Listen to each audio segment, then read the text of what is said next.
software itself was created with so many variables and so many back doors. One of its most characteristic features is its ability to flip votes.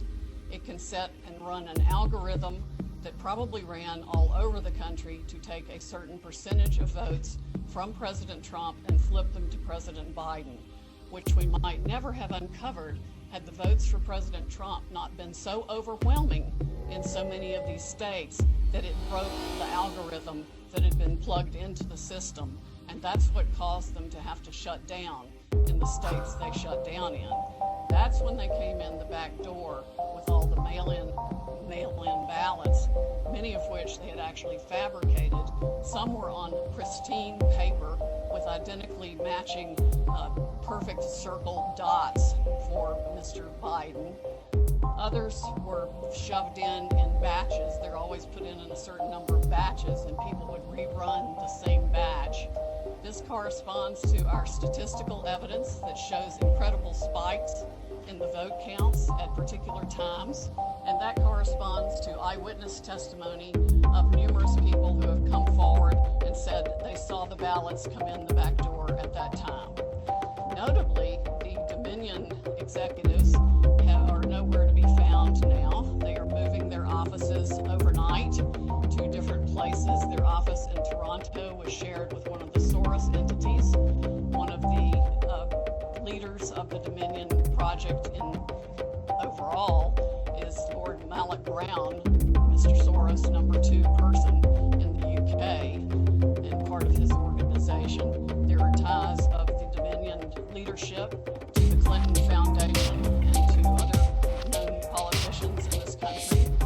The world is watching this. I have gotten multiple emails from people in other countries who watch the same pattern happen there. We have witness testimony that the same things were done in those countries as this was exported from Venezuela and by Maduro and by Mr. Chavez and by Cuba. And of course we know China also has a substantial presence in Venezuela and substantial interest in making sure that President Trump does not continue in office. This is the consummate foreign interference in our election in the most criminal way you can possibly imagine. It must be shut down. We know, for example, that one of the Dominion's highest level employees or officers went to Detroit himself to man the Detroit Operations Center, where he could watch the votes coming in real time and decide what file folder in the system to put those votes into.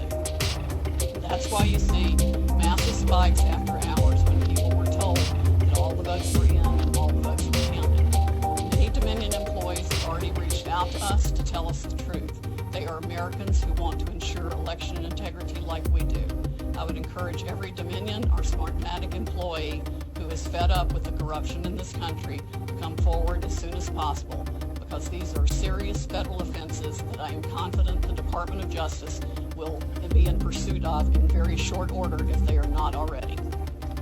This is stunning, heartbreaking, infuriating, and the most unpatriotic acts I can even imagine for people in this country to have participated in any way, shape, or form.